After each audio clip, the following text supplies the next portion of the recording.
Nigama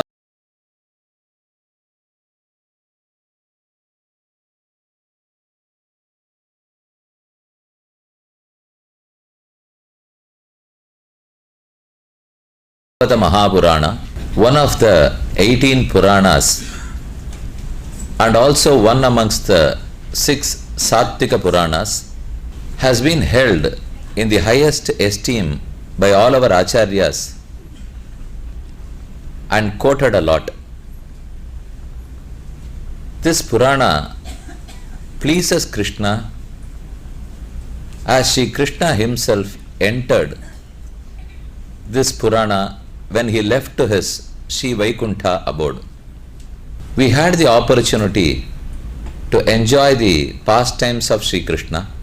Krishna grew, had his studies with Sandipani, established his kingdom in Dwaraka. What happened thereafter is the concluding session of Srimad Bhagavata Purana. We are in the closing chapters of 10th canto, and then the 11th and 12th canto talking about Sri Krishna departing this material world and reaching his eternal Sri Vaikuntham, Kali Yuga Dharma, the benefits of reciting Srimad Bhagavata Purana, and finally the customary Rukmini Kalyana. After Sri Krishna got married, he had many sons and daughters. The most important one was born to Rukmini. He was Pradyumna. Pradyumna's son was Aniruddha. Even today, you can have darshan of Sri Krishna along with his family in Tiruvallikeni Garbhagraham. Parthasarathi Perumal is the presiding deity there. He is flanked by Rukmini Devi on the one side and Balarama, Pradyumna, Aniruddha, Satyaki. The same darshan is possible in Tirunarayur, which is known as Nachiyar Kovil near Kumbhakonam. There too Krishna, Pradyumna, Aniruddha along with Vanchulavalli Thayar. I had mentioned about Jambavati, one of Krishna's wives. Along with Jambavati, you can have darshan of Bhagavan at a place quite close to Srivilliputturu and Shivakashi. That place is Tirutangal. Tiru, Mahalakshmi, Tangal, she resided there. In order to reach Bhagavan, she did her penance there. So that mountain itself came to be known as Tirutangala Malai. Tangala Malai. The colorfully hued Krishna is along with Jambavati in that holy shrine. So in fact it is our fortune that we do not only go through the texts, but these texts are evidence by the physical presence of Krishna in various Divyadeshams with all these pastimes and all his divine concerts. Aniruddha was born. He grew. Somehow Aniruddha fell in love with Usha, the daughter of Banasura. How did it happen? That would be the story now. Apashyatam cha Aniruddham tad bandhunam cha Bharata Chatvaro Varshika Masa Vyatiyur Anishochatam Prayayuhu Shonitapuram Vrishnayaha Krishna Devataha. There was one city called Shonitapura. The Raja there was Banasura. Banasura was an ardent devotee of Paramashiva Rudra. Banasura had a daughter. She was Usha. Usha had a friend. She was named Chitralekha. One day, Usha was dreaming. She saw a very charming man. She fell in love with that charming person, but she could not identify who it was. Chitralekha had a power. She was blessed with a power.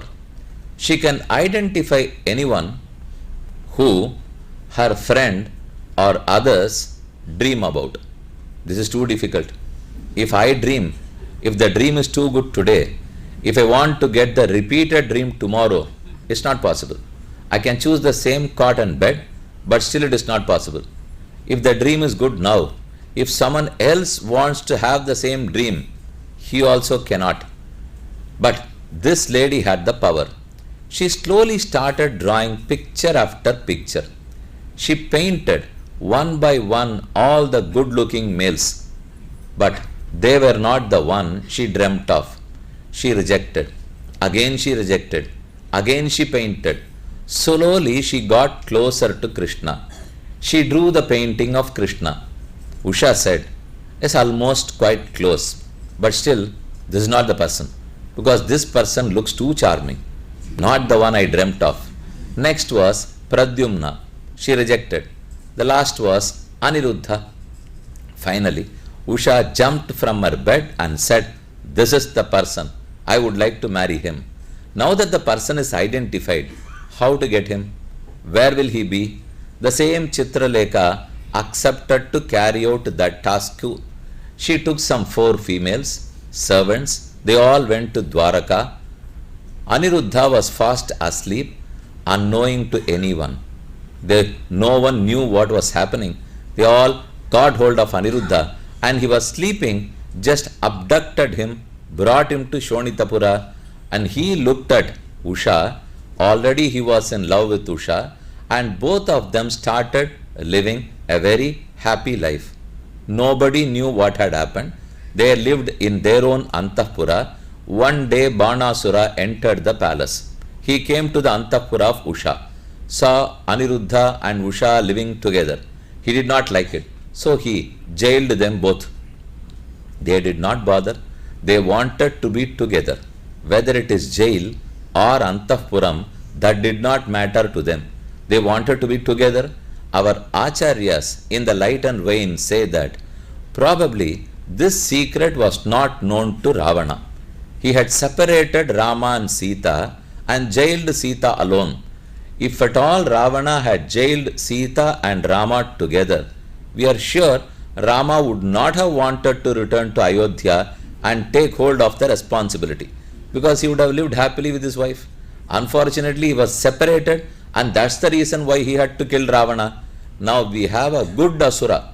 Unlike Ravana, Banasura was good because he did not separate the Dampati. He kept them, jailed them together. But what happened? The whole Dwaraka fell in agony. They did not know where Aniruddha was missing. Finally, Krishna has to leave. He left in his Garuda Vahana. He collected his army, came towards Shonitapura, and waged a war against Banasura. Banasura was no match for Krishna. But still, Banasura was the devotee of Rudra. Rudra has given a promise to Banasura. Whatever may be your trouble, I will rescue you. I am here as an outpost. He had an outpost there, and he waged a war against Krishna. Not only Rudra, his son Subramanya, not only Skanda, also accompanied, also well supported by Agni. Not only Agni, Kali Devi. Not only Kali, a Kritya Bhutam which was created by these people. So all of them were against. They offended Krishna. Krishna fought for some time. But after, he thought, why am I fighting with them? Let me kill all. When he just started to do that, Shiva, Subramanya, all started to run. Nammalvar in one Pasharam says, Ner Sharindan, Kodikodi Hondan, Pinnum Ner Sharindan, Yeriyamanalon, Pinnum Ner Sharindan, Mukkan Murti Handir, Appan Ner Sharivanan Tindol Kondavanne.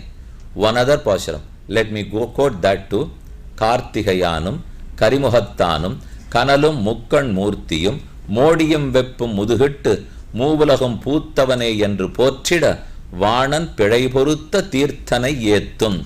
This song is about Swami Ramanuja, the universal preceptor who was born almost 1000 years ago. We are nearing 2017. Swami Ramanuja was born in Sriperumbudur, 40 kilometers from Chennai, in the way to Kanchipuram. He was born in the month of Chitrai, in the asterism of Tiruvadurai, Ardra. He was an incarnation of Adisesha himself. He was blessed with the power of the divine 5 weapons of Sriman Narayana. And this song is about Swami Ramanuja. Ramanuja was an ardent disciple of Sri Krishna. And who was Sri Krishna? Who drove away Banasura. So song goes like that. Karthihayanum, Karimuhattanum, Kanalum Mukkan Murtiyum, Modiyum Veppum Muduhittu. Krishna drove away all. They ran for their lives. Finally, Rudra stopped, turned back, and questioned Krishna. You had nominated me as a god. You had given me certain responsibilities. I have a cult. People follow me. Suddenly, if you disrespect me, if the CEO disrespects all the people who work for him, and how will the people, the subordinates of the managers and directors respect them? The CEO has to first respect the manager. Only then his subordinates would respect him. So you can't do this for us.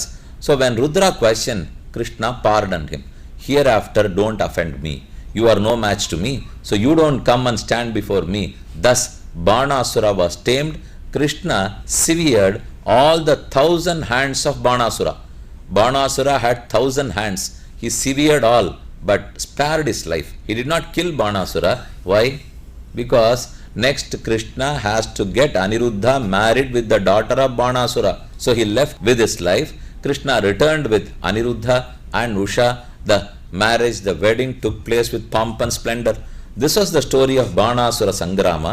Banarthe Bhagavan Rudraha Sasutaihi Pramarthair Vritaha Aruhya Nandi Vrishabham Yuyudhe Ramakrishna Yoho. Then Tata Sangrimukho Nagna Nidikshan Gadagrajaha Banaschatavat Viratha Chinna Dhanva Vishat Namami Jwara Rudra Subramanya. All of them saluted Krishna and pleaded, Namami tu Antashaktim Paresham Sarvatmanam Kevalam Nyapti Matram. You are knowledge, you are detachment, you are attachment, you are the only cause of this universe. Namami, we salute you. To Ananta Shaktim, the boundless Shakti and the infinite Shakti. Vishwotpattisthana Samrotha Hetum. Vishwa Utpattisthana, you are our creator. You are the only cause of this entire universe. Not only the cause, but you maintain. You not only maintain, but you absorb. Whenever this world is under trouble, you absorb them in you. When the trouble is over, you immediately create this world again. Kalo Daivam, Karma Jivaha, Swabhavaha, Dravyam Kshetram Prana Atma Vikaraha, Taptoham Te Tejasa Dussahena. We are unable to bear your fury. Kindly spare us. So having pleaded this, Krishna spared all these people. Finally, the wedding took place. This was one story about Sri Krishna and his grandson Aniruddha. Aniruddha's son was born. Then their son was Vajranabha.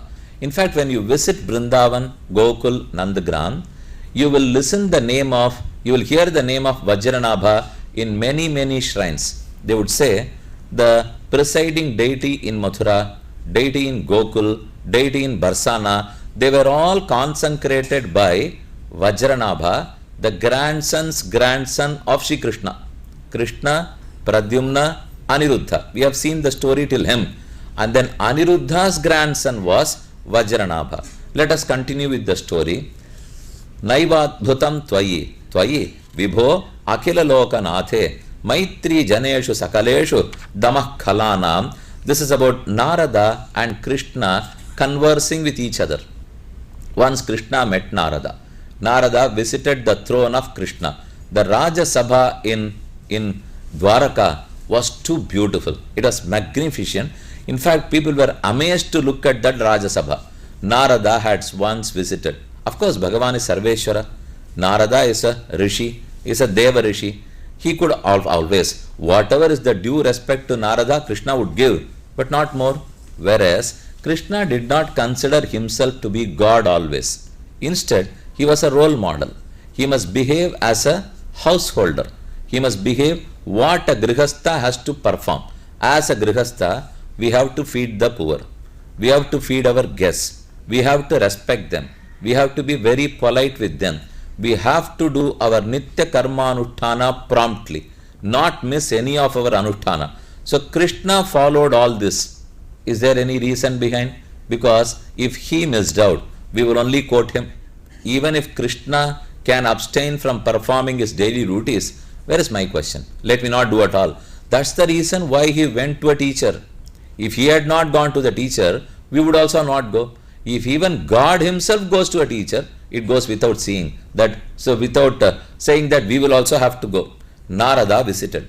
Krishna was so respectful to Narada. Tam sannirikshya Bhagavan sahasottitaha. When he sighted Narada coming in the road, he immediately got out of his chair. Sahasottitaha, Shri Paryankitaha, Sakala Dharma Bhatam Varishtaha, Anamya, he saluted to him, Pada Yugalam, touched his lotus feet, Shirasa, with his head, Kirita Jushtena, he removed his kiritam and then offered his salutations to Narada's feet, Sanjalirva Visadasesve, Tasya Avanijitya, Charano Tadapaha, Swamurdhana, offered water, offered flowers, offered Arghya, Padya, Achamaniya to Narada, offered him the rightful seat. They started talking with each other. Narada saw that Krishna was maintaining all the good practices of a householder. Naivadbhutam, Tvayi, Vibho, Akhilaloka Nathe. You are the Akhilaloka Natha. It is not surprising to me at all. At the first sight, I thought, why are you performing all these daily duties? Now I am sure I am not surprised because you are the one who laid down all these duties. Achara Prabhavo Dharmaha, Dharmasya Prabhurachyutaha, Achara Prabhavo Dharmaha. If righteousness, Dharma has to be upheld, it is because of Achara. It is because of your pious conduct. It is because of the austerish measures, your tapas. These all would uphold Dharma. And who is the propounder of Dharma? Dharmasya Prabhur Achyutaha. Achyuta is so fond of Dharma. Dharmo Rakshati Rakshitaha. Dharma protects the protector. If we protect Dharma, in reciprocation, Dharma would protect us. How can we please Krishna? Is it by offering a lot in the hundial? No. Is it by just doing puja for 3.5 hours a day? No. It is by living a very disciplined life and varnashrama, acharavata, purushena parah puman, Vishnur aradhyate pantaha, nanyas tattoshakarakaha. This is a very vital point we should all take home. Never think that Jnana Yoga is too superior, Karma Yoga is too inferior. It is enough I develop my knowledge. It is enough I spiritually progress. No need to perform any duties at all. No need to perform the daily rituals. No need for Amavasya. No need for Shraddham. If you say so, you are grossly mistaken. That's not right. That is not what Krishna has prescribed. He in fact says in Bhagavad Gita, Yajna, Dana, Tapaha, Karma, Pavanani Manishinam. Yes, it's right that you accomplish Vaikuntham by Jnana and Bhakti, not by Karma. But spiritual progress would not be possible if you do not perform your karma properly. Because your papas would be an obstacle. Your papa would be a hurdle. How to clear the hurdle? If I can give an example, if it's too winter here, it will be a lot of snowfall. You start the car, it's too difficult. You have to clear the snow before you drive the car. You have a big shovel to clear the snow. The car will have an attachment which will clear the road, which will clear the snow, and you will have to progress. Now tell me, will your car perform the action of that shovel? Will the shovel perform the action of the car? It will not. You have to ride the car to go ahead. But the car is not enough. You need that big hand to clear the snow. But can you travel in the snow? Can you travel in the shovel? You cannot. The purpose of shovel is to clear the hurdle. The purpose of car is to take you ahead. Similarly, the purpose of Karma Yoga is to clear the hurdle. The purpose of Jnana Bhakti Yoga is to take you ahead. So you need both. Don't ever come to a conclusion that karmas are a waste. They are not. They are the only things that please Krishna, whether it is Gaya Shraddham or Amavasya Tarpana or daily Sandhyavandanam or our Abdika, annual rituals to our departed mains and parents, be it anything. All these have to be done to please Krishna, and Krishna himself did them. He never abstained. Drishtam Tavangri Yugalam Janatapavargam Brahmadibir Hridi Vichintyam Agada Baudhehi Samsara Kupa Patitottara Navalambam Dhyayancharam Yanugruhana Yathasmriti Syad. Krishna, you have incarnated to uplift the downtrodden, to uplift someone. If a child has fallen into a deep pit. We can try our best sitting outside the pit. We can try our best to put a rope or any other equipment and lift the child. How long would it be possible? If the child is reachable. If the child is not reachable, either I will have to take a plunge or dig a pit next to the spit, get down and uplift the child. That's the only way possible. Similarly, we are all fallen in this deep pit of samsara. Bhagavan tries sitting from Vaikuntha.